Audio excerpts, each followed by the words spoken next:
Assalamualaikum warahmatullahi wabarakatuh. Wassalatu wassalamu ala asyrofil anbiya'i wal mursalin Nabina Muhammadin sallallahu alaihi wasallam wa ala alihi wa sahbihi ajmain. Wa qala Allahu ta'ala fil Qur'anil Karim ittaqullahu haqqa tuqatih wa la tamutunna illa wa antum muslimun. Amma ba'du. Kemat sore para sedulur YouTube, ketemu lagi dengan saya Agung Wijanarko. Oke para sedulur, di sore hari ini seperti biasa saya pengen mengajak teman-teman sedulur-sedulur saya yang sudah subscribe di kanal YouTube saya ini untuk ngobrol santai seputaran hal-hal yang bersifat religius. Nah kali ini teman-teman kita akan ngobrol sedikit seputaran konflik yang terjadi saat ini di jalur Gaza antara bangsa Israel gitu kan dengan kelompok Hamas yang ada di Palestina. Hingga saat ini sudah memasuki fase hari ke-68 daripada invasi tentara Israel Defense Force, pasukannya Israel yang saat ini sudah berada di jantung kota Hamas dan sedang bertempur dengan para pejuang ataupun jihadis daripada kelompok Hamas ya. Nah ini hingga saat ini teman-teman keadaannya memang begitu tragis dan sangat memprihatinkan serta sangat memilukan, karena memang hingga saat ini kalau di Timur Tengah atau Mid East ini udah mulai memasuki musim dingin, dan kabarnya juga di Palestina saat ini juga mulai ada hujan deras ya. Selain kemudian juga suhu udaranya juga pastinya juga drop. Dulu waktu saya di Kuwait itu kalau musim dingin bisa sampai 5 atau sampai 0 derajat, yang lumayan dingin banget ya teman-teman. Saya rasa di Palestina juga kurang lebih mungkin sama, tapi kalau di Kuwait dulu jarang ada hujan. Kalau ini kabarnya juga hujannya deras ya di jalur Gaza, yang itu juga selain kotanya saat ini hancur sebagian ya, hampir 60% ya dari bangunan-bangunan yang ada di jalur Gaza itu rusak parah ya. Kemudian penduduknya banyak yang menjadi korban, yang wafat meninggal dunia, menjadi seorang yang syahid. Kebanyakan mereka adalah orang tua, wanita dan anak-anak ya teman-teman. Belum lagi yang mereka yang kehilangan tempat tinggal atau displaced, yang harus tinggal di tenda-tenda dengan segala keterbatasan, yaitu makanan dan juga air minum ya teman-teman. Karena memang untuk saat ini sangat terbatas sekali bantuan dari dunia internasional yang bisa masuk ya melalui perbatasan antara Egypt dan Palestina di pintu masuk di kota Rafah ya teman-teman. Yang jelas kita semua sebagai seorang muslim tentunya kita merasa prihatin, merasa sedih sekali, di mana kemudian saudara-saudara kita seiman, saudara-saudara kita yang sekeyakinan di Palestina saat ini banyak yang menderita,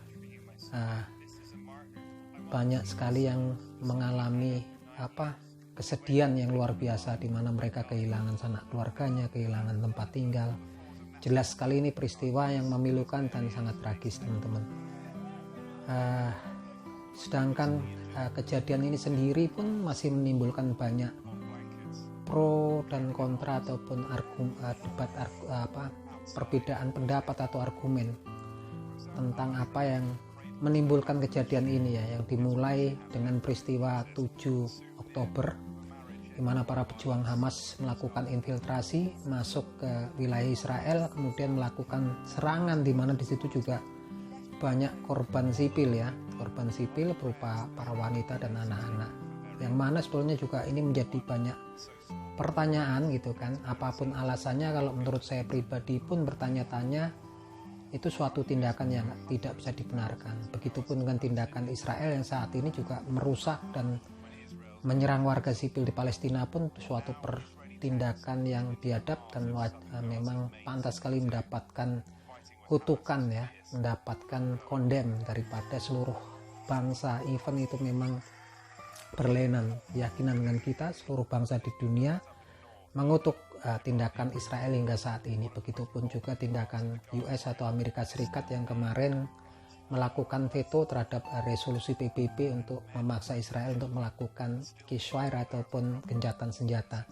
Tapi yang jelas peristiwa ini memang dimulai dengan peristiwa 7 Oktober gitu ya, yang memang kalau kita lihat banyak menimbulkan silang pendapat ya, perbedaan argumen antara orang-orang Muslim sendiri. Walaupun kalau untuk korban saudara-saudara kita warga Palestina yang saat ini 1000% kita mendukung mereka, 1000% kita mendoakan mereka. Nah, tapi memang kejadian peristiwa 7 Oktober sendiri itu pun memang menjadi tanda tanya. Untuk saya pribadi pun juga merasakan suatu yang agak berbeda, aneh gitu kan, karena kemudian di peristiwa 7 Oktober itu juga banyak korban sipil dari pihak orang Israel ataupun orang Yahudi, sekalipun mereka juga memang negara itu adalah musuh daripada saudara kita seiman orang Palestina. Tapi yang jelas seperti yang diajarkan oleh Nabi Muhammad SAW, etika perang tuh memang ada juga ada etikanya ya teman-teman, yaitu untuk tidak kemudian mengganggu ataupun menyakiti orang-orang yang memang tidak terlibat di situ, seperti wanita, anak-anak dan orang tua gitu kan. Itu yang memang diajarkan oleh Nabi kita, Nabi Muhammad SAW. Bahkan ketika ada penaklukan di wilayah musuh pun oleh Nabi Muhammad, selain nggak boleh untuk menyakiti wanita, anak-anak dan orang tua, juga tidak boleh menebang pohon atau merusak lingkungan pun tidak boleh di situ. Dan itu memang kemudian dipraktekkan ketika Salahuddin Al-Ayyubi melakukan penaklukan pembebasan kota Yerusalem dulu. Panglima kaum muslimin yaitu Salahuddin Al-Ayyubi itu melarang para prajurit muslim di daerah yang memang sudah ditaklukkan waktu itu, ketika pembebasan Yerusalem itu tidak boleh untuk menyakiti wanita, orang tua dan juga anak-anak, dan juga tidak boleh menebang pohon atau merusak lingkungan. Yang ini sudah jelas itu etika perang, ada peperangan yang memang diajarkan oleh Nabi Muhammad SAW, dan itu menjadi sebenarnya referensi kita yang pertama ya teman-teman. Ketika ada sesuatu yang memang patut dipertanyakan, referensi kita adalah Al-Quranul Karim dan hadis Nabi Muhammad SAW. Nah ini teman-teman, kalau kita lihat juga sangat memilukan sekali gitu kan, dan juga memang ini peristiwa ini patut menjadi renungan kita bersama tentang apapun yang terjadi. Walaupun dukungan kita untuk saat ini untuk warga sipil, ibu-ibu, orang-orang tua gitu kan, warga sipil dan juga anak-anak yang menjadi korban kebiadaban pasukan Israel itu sudah sangat jelas. Dan kita pastinya adalah orang yang mengalami sakit, penyakit di hati kita kalau kemudian kita senang ataupun terhadap kondisi tersebut, dan kemudian kita nggak suka kalau kita nggak suka untuk membantu, untuk bersimpati terhadap keadaan warga Palestina saat ini yang terjadi saat ini ya.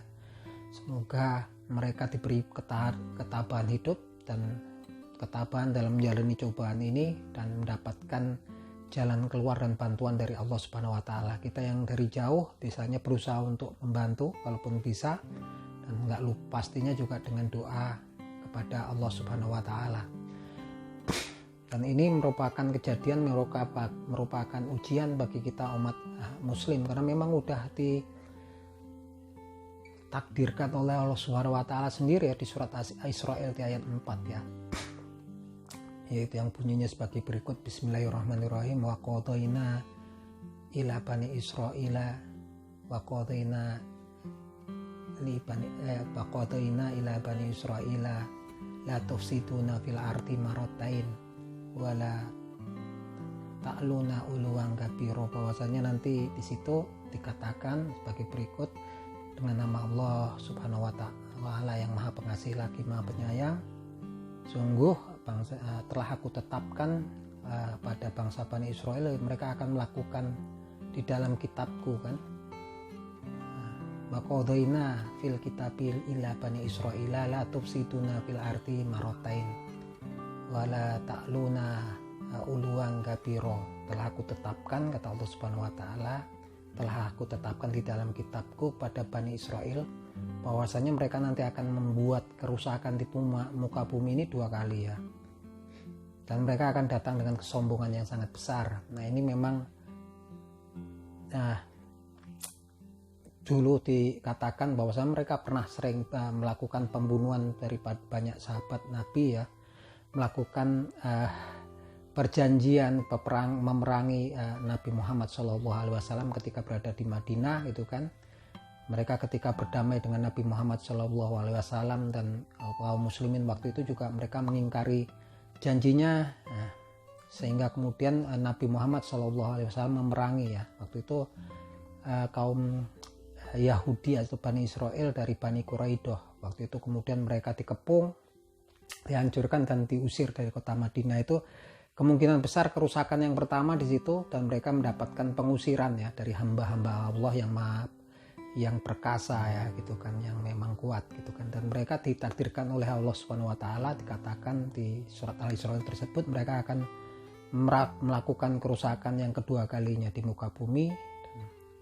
Dan ini tampaknya ini ya, setelah melakukan kerusakan yang kedua kalinya di muka bumi, maka Allah pun akan mendatangkan di surat selanjutnya di soal Israel, akan mendatangkan hamba-hambanya yang lain yang kemudian akan memasuki masjid-masjid di situ, dan mereka akan menghancurkan ya, merusak, menghancurkan, menghabisi sehabis-habisnya lawan mereka nanti ya di situ. Artinya ini memang fase penjelasan itu udah jelas, ini kerusakan yang kedua dari kaum Bani Israel.